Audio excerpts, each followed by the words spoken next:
Feminism की भी आज थोड़ी सी बात करते हैं, ये कीड़ा बहुत पुराना है। थोड़ी सी बात करेंगे, ज़्यादा नहीं।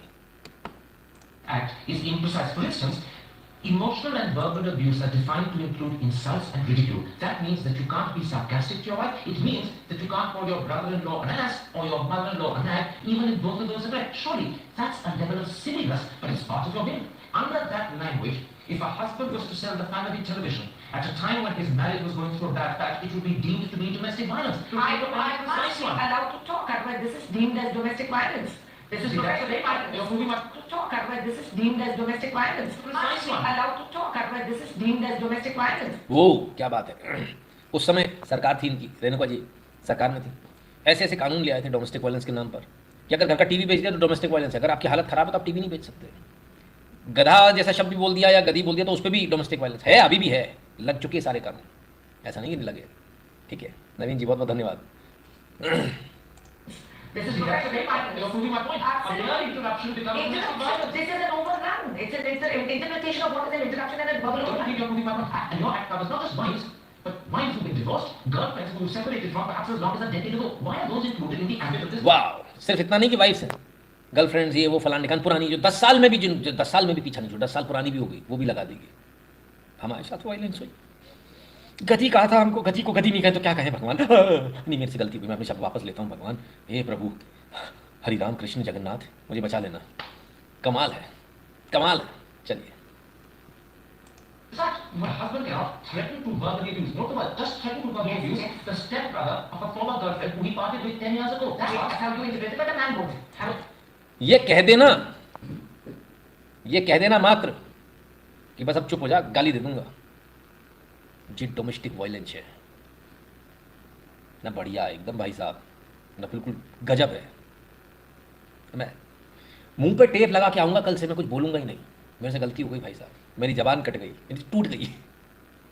ओफ, मुझे शुभ नगा की याद आई रामायण। आनी चाहिए सर, बिल्कुल आनी चाहिए, क्यों नहीं आनी चाहिए। चलिए आगे देखते हैं। The reason that I'm pointing out these ridiculous extremes is because laws are always judged by the extremes, not by the middle position. And we tend to convert innocent husbands into offenders and criminals. Worse, let me finish worse.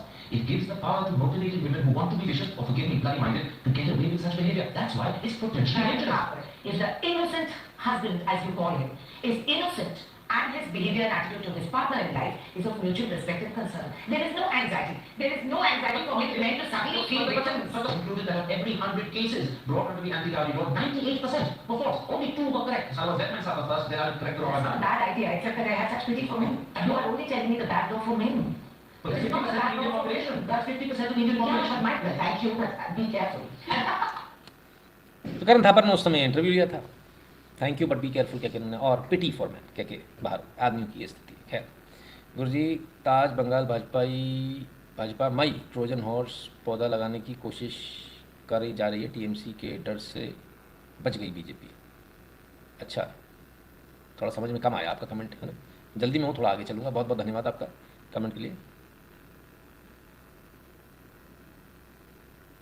अच्छा, बहुत ठीक, अच्छा हुआ। खैर चलिए, तो ये स्थिति थी। कल्चर कहाँ से आ रहा है ये वाला? वेस्ट। आदमियों की ज़रूरत है? नहीं। अगर इनसे पूछा जाए, इस वेस्टर्न फंडामेंटल से पूछा जाए कि आपको आदमियों की ज़रूरत है, तो वहाँ की लड़कियाँ आजकल कहती हैं नहीं। गजब है साहब, गजब। आइए देखें।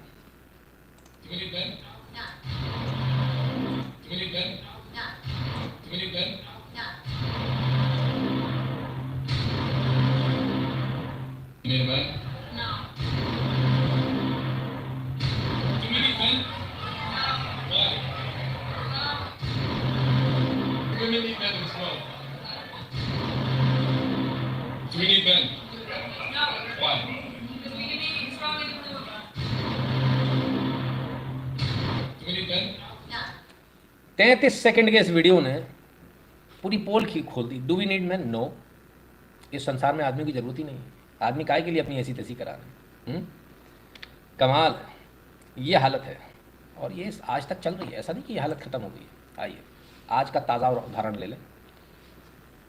Infosys, when we address women at workplace as girls, we undermine their professional capabilities. We are committed to addressing unconscious gender bias that lies hidden in everyday work life. We want to unmask it and deal with it. ओ वाह, क्या बात है, जरा देखें।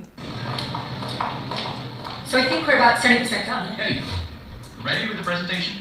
We are on it. Give us 30 minutes. I'm counting on you, girls.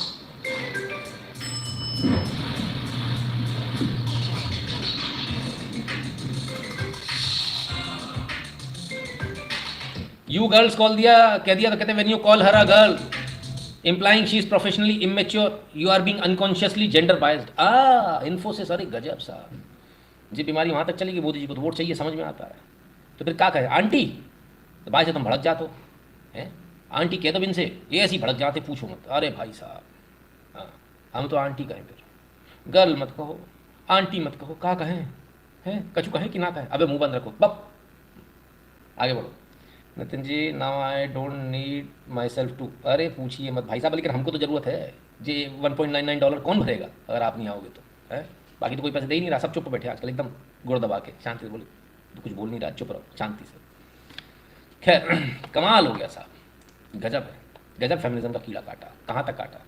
और आदमियों की असलियत दिखा दूँ, रो मत पड़ना।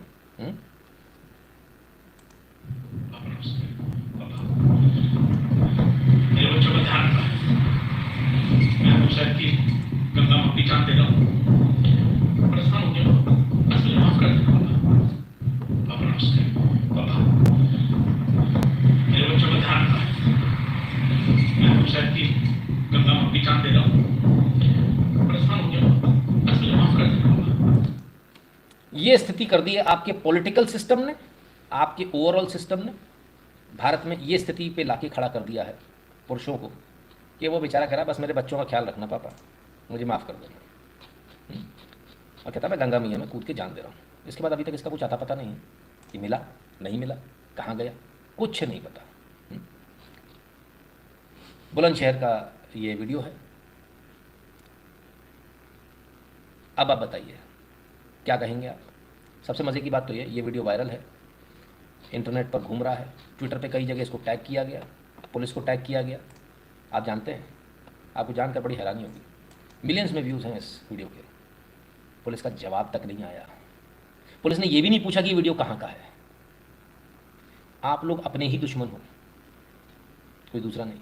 जब आप ताली बजाते हो, ये करते हो, तो याद रखिए या तो कल आपका नंबर खुद का लगने वाला है या आपके बेटे का, है ना, इसको याद रखिएगा। जो आप समाज बनाओगे वही आपको, देखो जो बोगे वही काटना है, सिंपल सी बात है। फ्यूचर फॉर ऑल हिंदू में नवीन कोठा की टिकट है, एब्सोल्युटली नवीन जी, ये तो इसमें कोई दौरा है ही नहीं। Let us be very clear.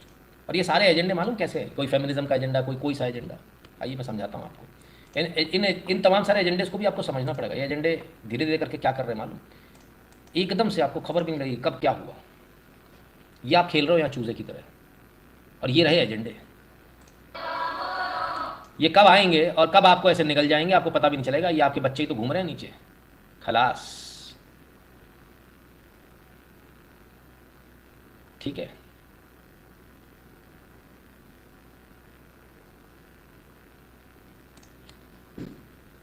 तो ये हमारा भविष्य आपको थोड़ा सा दिखाया कि हमारा भविष्य क्या है।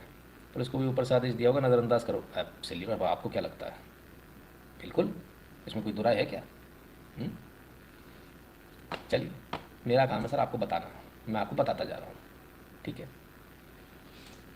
हाँ, तो किसको दिक्कत हुई थी वो QR कोड दिखाने से? वो लोग तैयार हो जाओ जिनको दिक्कत हुई थी, फिर से